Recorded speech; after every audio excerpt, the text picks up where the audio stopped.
한국기독교학회 제49차 정기학술대 연구윤리교육을 맡은 연구윤리위원장 이준우입니다. 우리가 연구자로서 사명을 갖고 열심히 연구활동을 해 나가고 있는데요.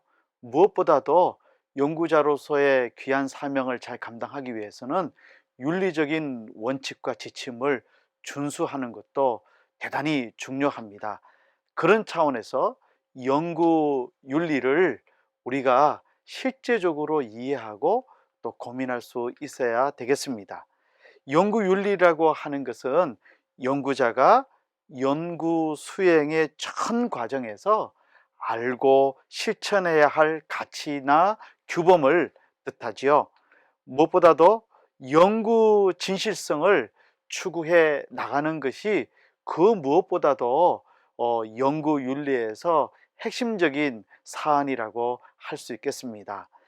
사실 연구 진실성이라고 하는 것 말씀드리지 않아도 이 학술대에 참여하고 계시는 모든 우리 교수님들, 또 목사님들, 또 연구자들 다 알고 계시는 부분이겠지만은, 그러나 이것을 막상 우리가 연구 활동에서 적용해서 또 실천해 나가려고 하다 보면은 구체적으로 또 이해를 해야만 되는 부분이기도 합니다.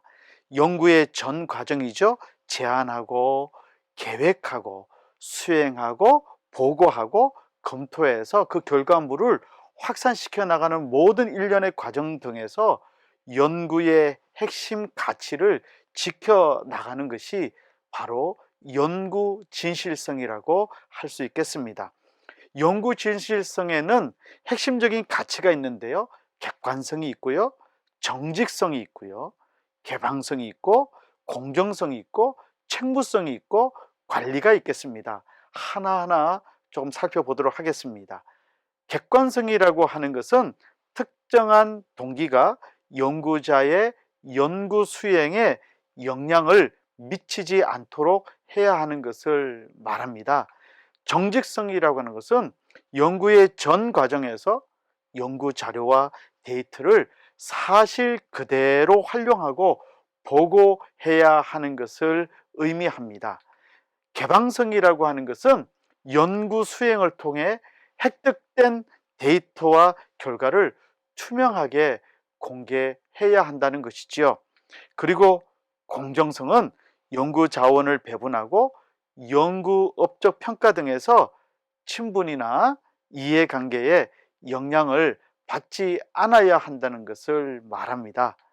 책무성이라고 하는 것은 연구 수행 과정과 연구 결과의 타당성을 입증할 수 있어야 한다는 것이죠.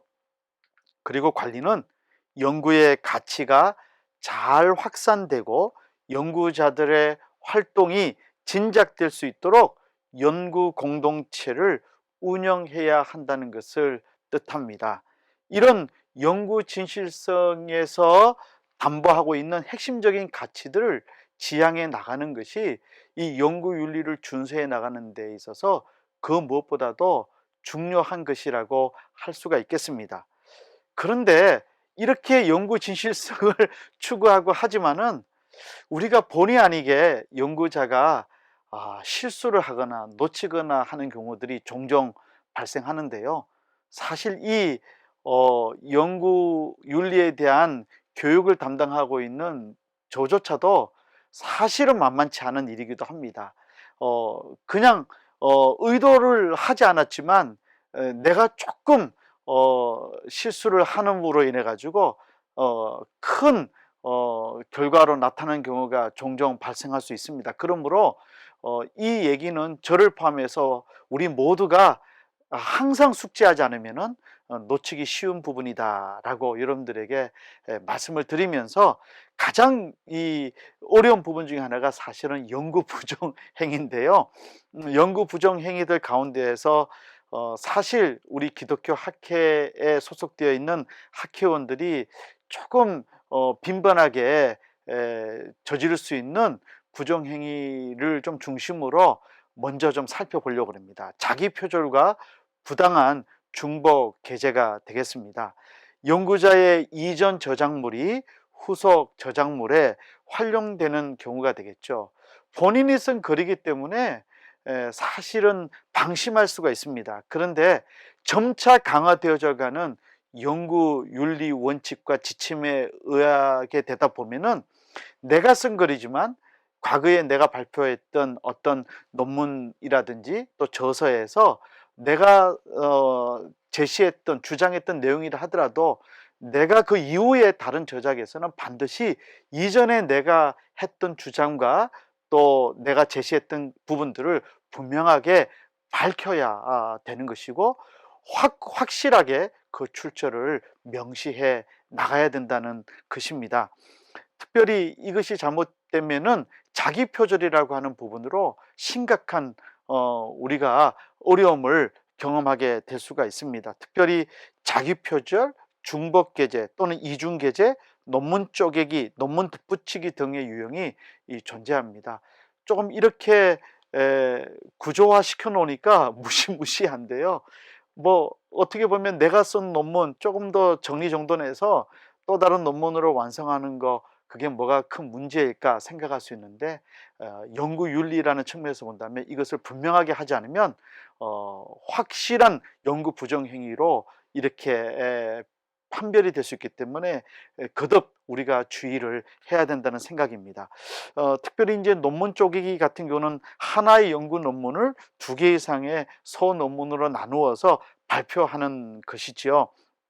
논문 덧붙이기도 마치 이미 출판된 논문이고 내가 이미 발표한 연구 성과나 임상 사례임에도 불구하고 막 이렇게 짜깁기를 해서 완전히 새로운 논문인 것처럼 발표하는 경우도 있겠는데, 이것이 이제 논문 덧붙이기가 되겠습니다.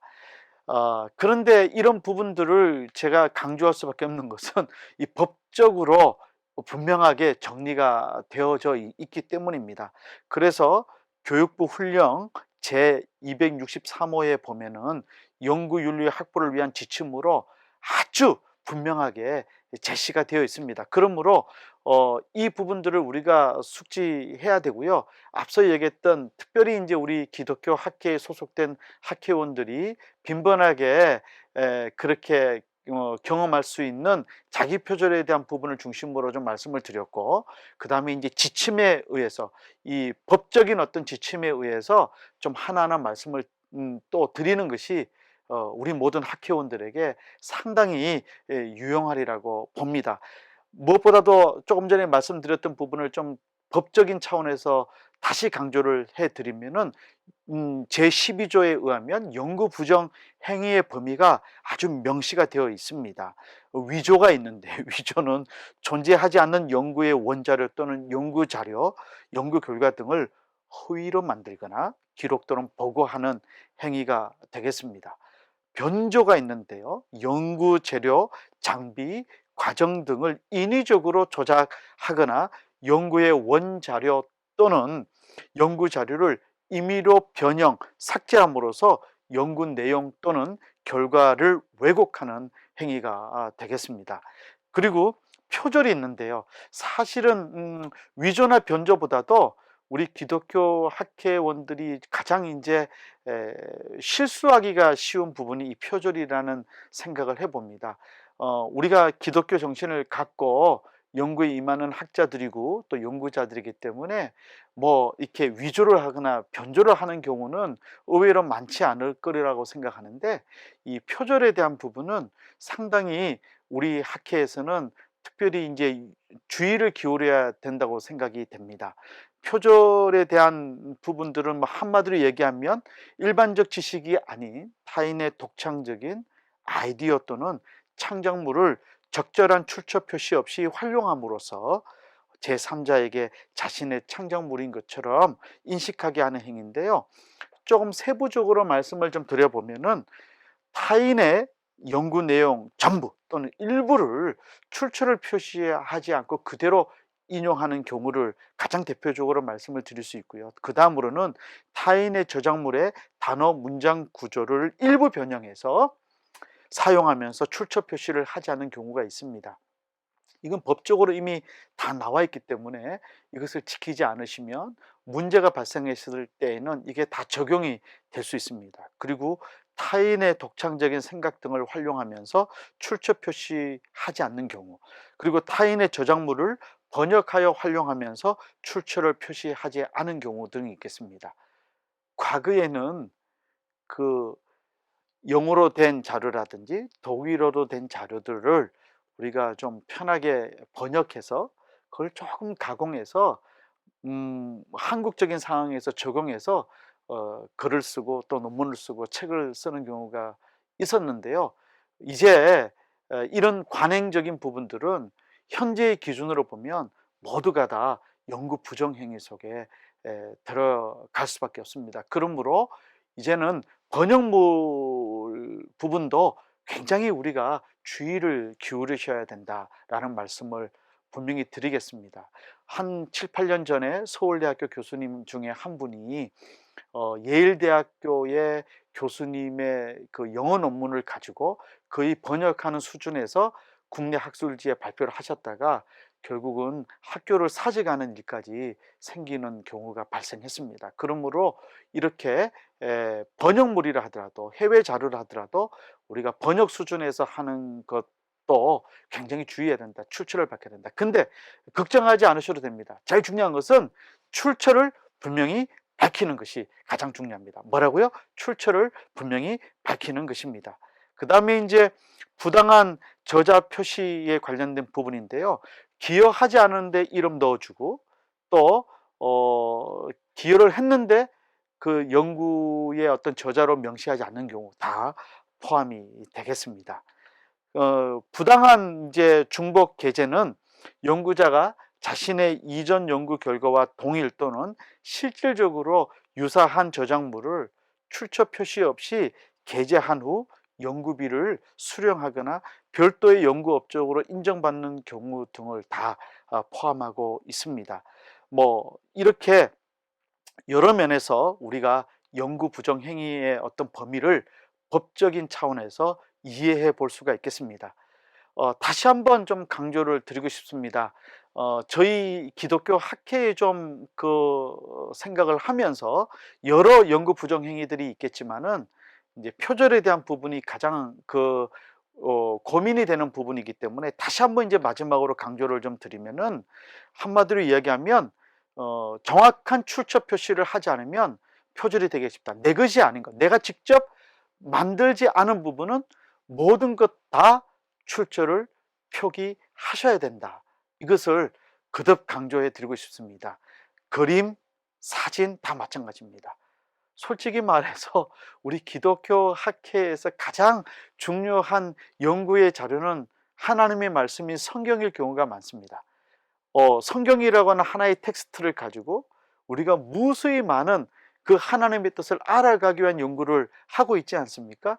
그러다 보니까 그 제한된 어떤 텍스트의 범위 속에서 많은 어떤 창의적인 연구 활동을 하다 보면은 자칫 우리가 관행적으로 또는 그냥 전형화된 상황 속에서 자연스럽게 알고 있다고 생각하는 것들이 종종 있는데요. 그런 것들을 그냥 아무 생각 없이 활용하게 되면 안 된다는 점을 말씀을 드립니다. 그래서 가장 확실한 것은 내가 쓰지 않은 것, 내 것이 아닌 것은 다, 모든 것을 가능하면 전부 다 출처를 밝히는 것, 출처 표기를 정확하게 하는 것이 가장 중요하겠습니다. 그래서 출처를 표기하지 않으면은 이 표절의 시비에 휘말릴 수 있다는 것을 말씀을 드리고, 그 다음에 재인용 출처를 누락하는 경우도 생각해야 됩니다.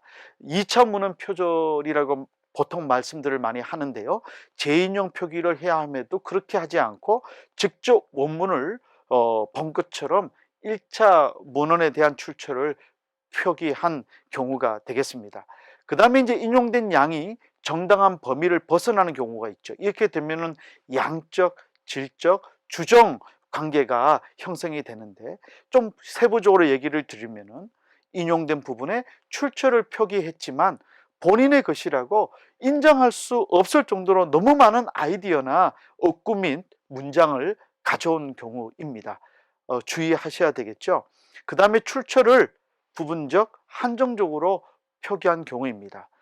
타인, 1인 또는 다수의 저작물을 활용한 경우에 그에 대해 모두 출처 표기를 해야 하지만 어느 일부에만 하고 퉁 치시게 되면은 나중에 또 문제가 생길 수 있습니다.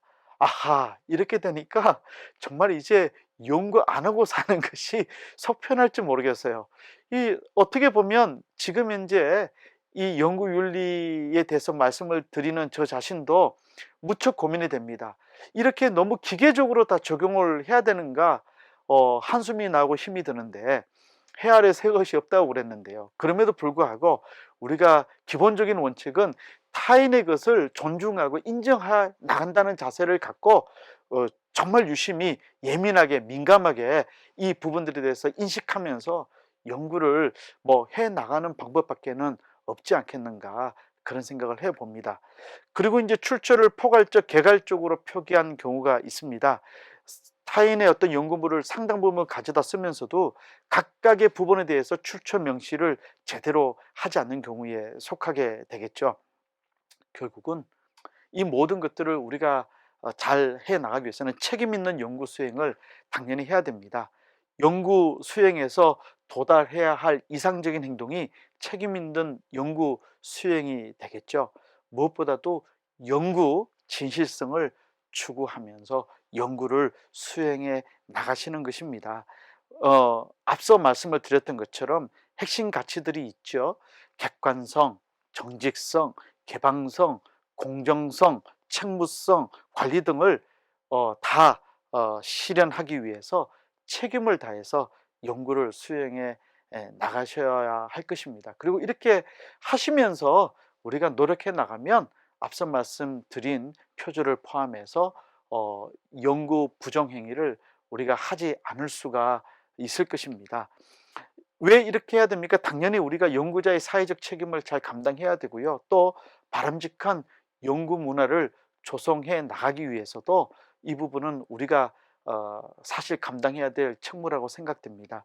전문성, 그리고 안전성, 공공성을 우리가 잘 담보해 가야 되지 않겠는가 싶습니다. 그런데 감사한 것은 이렇게 할 수 있는 것이 우리 기독교 학회라고 하는 이 정말 아름다운 소중한 바람직한 연구 공동체가 이 학회를 통해서 구성이 되어 있기 때문에 이런 연구 윤리 교육도 하는 것이고요. 이런 우리 학문적 공동체를 통해서 서로 격려하고 서로 배려하고 서로 존중하면서 해 나간다면 사실 오늘 이 말씀드린 연구 부정 행위에 대한 부분들을 우리가 상당 부분 잘 극복해 낼 수 있으리라 생각하고요. 그래서 서로 건설적인 비판과 대안도 제시하고 연구의 진실성을 높이기 위해서 뭐 노력해 나가면 되지 않겠는가, 그런 생각을 해봅니다.